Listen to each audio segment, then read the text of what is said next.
देख रहे हैं तुळजापूरनामा न्यूज।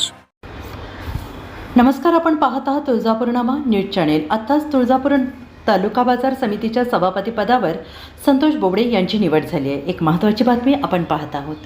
तुळजापूर तालुका कृषी उत्पन्न बाजार समितीच्या सभापती पदावर पंचायत समितीचे माजी सभापती आमदार राणा जगजित सिंह पाटील यांचे विश्वासू सहकारी संतोष बोबडे यांची निवड बिनविरोध करण्यात आली। निवडीनंतर भाजप नेते सज्जन साळुंखे आणि माजी नगराध्यक्ष सचिन रोचकरी यांच्या हस्ते सत्कार करण्यात आला। तुळजापूर तालुका कृषी उत्पन्न बाजार समितीच्या नव्या सभापती पदाची निवड प्रक्रिया DDR यांच्या अध्यक्षतेखाली संपन्न झाली।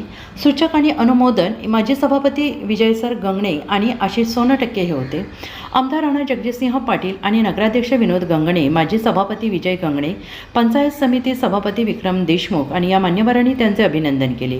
निवडीनंतर भाजपाचे नेते सज्जन साळुंखे, उपनगराध्यक्ष रामचंद्र रोचकरी, सचिन रोचकरी, नरेश अमृतराव, विजय कंदले, तालुका अध्यक्ष आनंद कंदले, गुलचंद व्यवहारे, शिवाजी बोधले, राम चोपदार, धैर्यशील दरेकर यांच्यासह भाजपाचे अनेक पदाधिकाऱ्यांनी पुष्पगुच्छ देऊन नूतन सभापती संतोष बोबडे यांना शुभेच्छा दिल्या।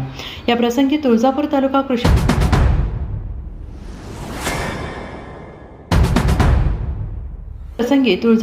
कृषी उत्पन्न बाजार समितीच्या प्रगतीसाठी आमदार राणा जगजितसिंह पाटील यांच्या मार्गदर्शनाखाली आपण चांगले निर्णय घेऊन शेतकऱ्यांना जास्तीत जास्त न्याय देण्याच्या अनुषंगाने कामकाज करू, असे आश्वासन सभापती संतोष बोबडे यांनी दिले।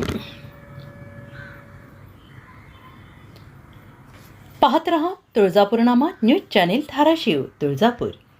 लाईक करा, कमेंट करा, सबस्क्राईब करा, आपली मतं कमेंट बॉक्समध्ये नक्की कळवा।